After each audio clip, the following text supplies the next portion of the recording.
Welcome to my new blog. So guys चाहिँ होइन बिहानको 10:19 हुन लाग्छ अनि म चाहिँ सेकेन्ड डे है आइपुग्यो घरमा अनि म चाहिँ ट्याक्कै नै बसेको थिएँ हल्का एडिट गर्न लाग्छ भिडियोलाई। हिजो राति गरेन, गर्न त गऱ्यो हल्का फुल्का गरेँ। सो अहिले बसेर गर्न लाग्छ किनकि हिजो म्याच थियो जिटी भर्सेस आरआर। सो जिटीले जितिहाल्यो टाटा आइपिएलमा है। सो अब चाहिँ आरसिबी भर्सेस जिटी छ फाइनल म्याच भोलि, हेर्न मजा आउँछ। So guys I'm back. अनि अहिले चाहिँ एउटा काम आएको छ आन्टी हेर्नु कहाँबाट पाउँदैन पछि कहाँ जानु लाग्छ हामीहरू, कहाँ पैसा दिनु छ अरे। आज गाडी चाहिँ मेरो हातमा छ है गाइज। यहाँ आएपछि स्कुटी चाहिँ मेरै हातमा हुन्छ, कहीँ टाढा टाढा गयो भने मेरै हातमा हुन्छ किनकि मलाई चलाउन नि आउँछ, आन्टीलाई नि आउँछ बट म हल्का आन्टी अन्त राम्रोसँग चलाउँछु। So guys let's go. मजा आइरहेछ, 30 को स्पिड छ होइन, चार्जवाला स्कुटी हो। यसमा खालि हेलमेट मात्र चाहिन्छ, तपाईँहरूलाई थाहै होला यति त होइन। मस्त चल्न लाग्छु, सुई बाटो छ, हावा पनि यस्तो दामी चल्न लाग्छ, त्यति गर्मी पनि छैन आज होइन। राम्रै छ।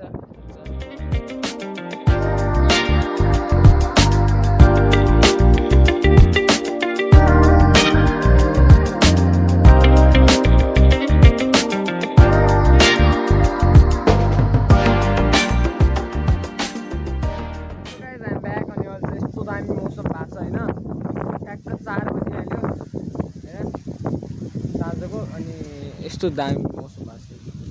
पुरै हावा चल्यो, कालो कालो बादलहरू आएको छ उताबाट, धनगढीबाट पुरै कालो कालो बादलहरू आएको छ होइन। उता मौसम आएको छ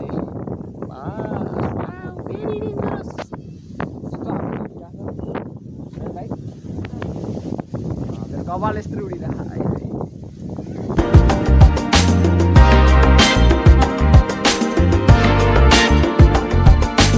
सो गाइज आइम ब्याक। अनि अहिले चाहिँ रातिको 8 बजिरहेछ अनि हामीहरू चाहिँ ट्याक्क यहाँ बाहिर बसेर होइन कुर्सी, म चाहिँ कुर्सीमा बसिरहेको थिएँ, यिनीहरू चाहिँ चर्मामा बसिरहन्। अनि ऊ त्यो भ्यू मस्त इन्जोय गर्दै मकै खाँदैछौँ, अर्ग्यानिक मकै, घरको खेतको मकै। Good morning guys. अहिले चाहिँ बिहानको होइन ठ्याक्क 7 बज्यो। अनि हिजो राति चाहिँ के भयो भन्दाखेरि चाहिँ बत्ती थिएन, ठ्याक्क हामीले मकै सकै खाएँ, खानासाना खाएँ, खाना खाइसकेपछि त बत्ती छैन यार। मोबाइलमा कति 19 कि 18% उहीमाथि मैले एडिट पनि गरेको थिएँ, हल्का हिजो हल्का फुल्का सुट गरेको त्यो पनि। अनि अर्को भिडियो पनि हाल्नै पाएन, पछि ढिलो आयो बत्ती। कति ठ्याक्क 7-8 बज्यो कि कति 7-9 बज्यो कति समथिङ, त्यति बजीतिर मैले हालेँ होइन। Time back. अनि अहिले चाहिँ हामीहरू बाटोमा हिँड्दा छौँ, यहाँ छु म, यहाँ छु दामी दामी बादल यार। यस्तै हल्का पुरै बादल सादल पुरै कालो मौसम भएपछि यस्तो त्यो फिलिङै अलग हुन्छ क्या, फिलिङै अलग हुन्छ यार होइन। थोडा बहुत हावा पनि चलेको छ।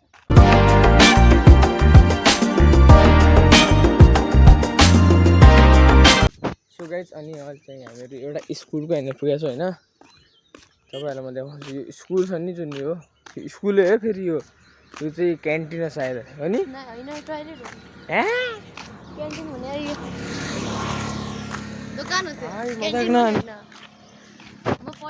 टोइलेट रे पानी खानलाई उ त्यो नल्का छ त्यहाँनिर टोइलेट रे। अनि यो चाहिँ यति सानो चाहिँ स्कुल त्यत्रो पढिसक्यो। पढे कस्तो छ? पहिला राम्रै थियो, कतिजना थियो 10 क्लाससम्म थियो, त्यसपछि सबैजनाले पायो 10 क्लाससम्म कहाँ देखियो भाइ यार। नै स्कुल यता थियो, भत्कायो हो किनकि बाटो यता आयो, यतासम्म थियो, फेरि उतातिर लग्यो। यो स्कुल छ होइन, यहाँबाट सुरु भएको छ यहाँबाट अनि यहाँ सकिरहेको छ, बस खतम, सुरु हो त्यही खतम हो गयो भाइ। यो स्कुलमा कोही बजेट हाल्ला भाइ, राम्रै ठाउँमा छ स्कुल, फेरि नजिक प्लेयर सबको होइन। ए ढोका पनि त्यो पुरानै हो, सबै ढोका सोका बोका सब यस्तै छ नि।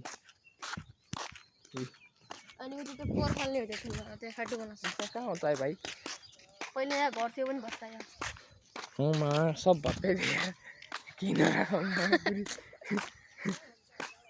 मान्छे घर बनाउँछ नि, मान्छे यहाँ घर भत्काइराख्ने यार। बढी जस्तो खाली नै छ यतातिरको ठाउँ पुरै, यहाँतिर मात्र हल्का फुल्का छ, यहाँ बिचतिर त घरै छैन, खेत मात्र हो। वर्कहलिकहरू छन् सबै यहाँ काम मात्रै खेतको। सो गाइज हामीहरू चाहिँ पुगिसक्यो होइन, यहीँ हो हामी यहाँ दुध पुऱ्याउन आउँछ हामीहरू चाहिँ बिहान बिहान यही ठाउँ हो।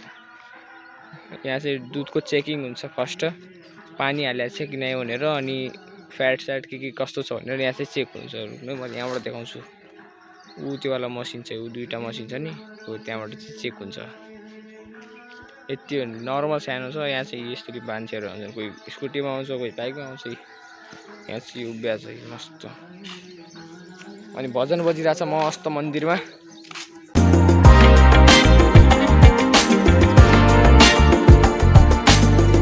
कहिले बजाउँछन् आज कसरी पो बजाएको छ कहिले, किन हो बे?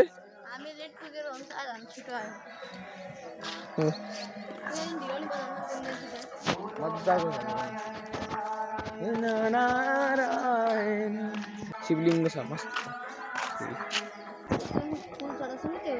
त्यसमा बस्नु पाइँदैन। किन के भएर चाहिँ त्यो त्यसमा बस्न पाइन्न रे गाइस। त्यो सानो यो देख्नु होला नि, बक्स जस्तो सानो हो, यसमा बस्न पाइन्न रे। So guys I am back. अनि अहिले चाहिँ साँझको 4 बजिरहेको छ होइन, अनि म चाहिँ अहिले यहाँ खेतमा छु होइन। अनि यो चाहिँ मस्ती किनकि यो पाठाहरू लिएर आएको छ कि, पाठाहरू अनि बाख्रा लिएर आएको छ। बिकज हल्का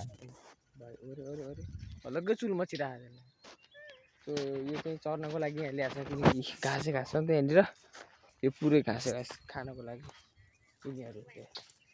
सो अनि म चाहिँ अघि गएको थिएँ बजारतिर होइन, बजारबाट आइसकेको थिएँ, बसे बजार गएको थिएँ यहाँ इन्डियातिर बोर्डरको उता। अनि त्यसपछि त्यहाँबाट सामान ल्याउनु थियो घरको, अनि गइयो मजा आयो स्कुटी चलाएर पनि।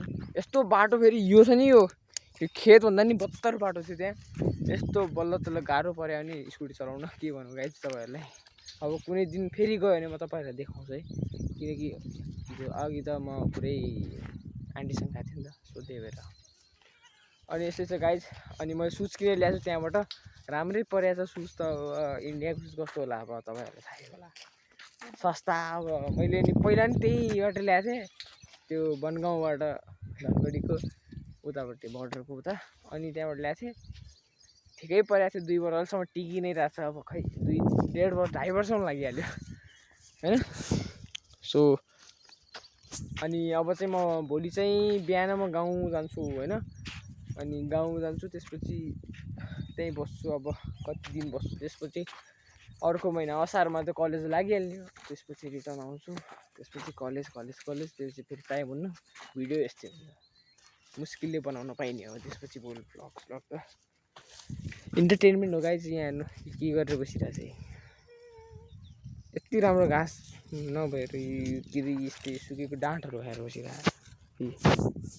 सो खेर केही छैन गाइज। अब भिडियो राम्रो लाग्यो भने लाइक सेयर सब्सक्राइब गर्नु होला। छिटो भेटौँ होला अर्को ब्लगमा। Thank you so much for watching. Bye bye guys. Support गर्नु होला है, आपके भाइ को सपोर्ट गरौँ न भाइ। सब्सक्राइब। Okay by.